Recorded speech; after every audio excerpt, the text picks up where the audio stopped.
Hey money movers! Welcome back to the channel where we make saving and investing simple and fun. Today, we're talking about something super important, something that can be your financial superhero in times of need, the emergency fund. Life throws curveballs. Unexpected car repairs, sudden job loss, a leaky roof. These things happen to everyone. Without an emergency fund, these curveballs can send your finances into a tailspin, leaving you vulnerable. But don't worry, I'm here to help you build one and turn those financial worries into peace of mind. An emergency fund is essentially a safety net of cash that you set aside specifically for those unexpected expenses. It's not for that dream vacation or the latest gadget. It's for those moments that can derail your budget.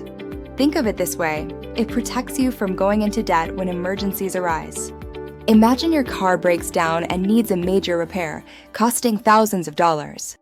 Without an emergency fund, you might have to put it on a credit card, racking up high interest and digging yourself into a financial hole. But with an emergency fund, you can pay for the repair without stressing about the extra cost or accumulating debt. So, how much should you have in your emergency fund? The general rule of thumb is 3 to 6 months of living expenses. This means if you spend $2,000 a month, you should aim for $6,000 to $12,000 in your emergency fund. For a household with $3,000 in monthly expenses, including rent, groceries, and transportation, your target would be $9,000 to $18,000. Now, I know what you're thinking. That sounds like a lot. And it can be. But don't get discouraged.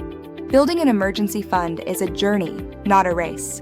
Start small and be consistent, and you'll get there. Here are a few tips to get you started on your path to financial security. Tip 1. Track your expenses. Knowing exactly where your money goes is the first crucial step to saving effectively. Tip 2. Create a budget. A budget helps you allocate your money and identify areas where you can cut back, even small amounts. Tip 3. Automate your savings. Set up automatic transfers to your emergency fund account each month. Even small, consistent amounts, like $100 biweekly, can add up to $2,600 annually without you even thinking about it. Tip 4. Find ways to earn extra money. Consider a side hustle or selling unused items around your home. The gig economy offers many opportunities to earn an extra $500 to $1,000 monthly, significantly boosting your savings. Where should you keep your emergency fund?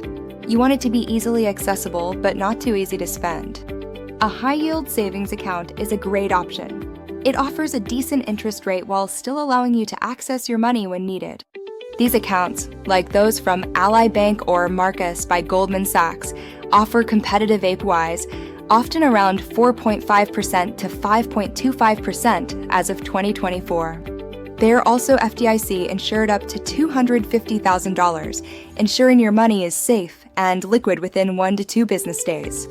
Avoid keeping your emergency fund in a checking account, which typically offers minimal interest, or in volatile investments like stocks.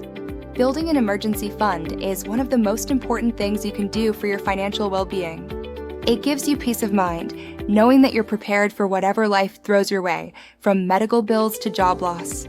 Remember, 37% of adults couldn't cover a $400 emergency expense with cash, highlighting the widespread need for this financial safety net. Common pitfalls include dipping into your fund for non-emergencies or underestimating your expenses, especially with inflation. If you use your fund, like for a $2,000 vet bill, make sure to replenish it by redirecting discretionary spending until it's full again.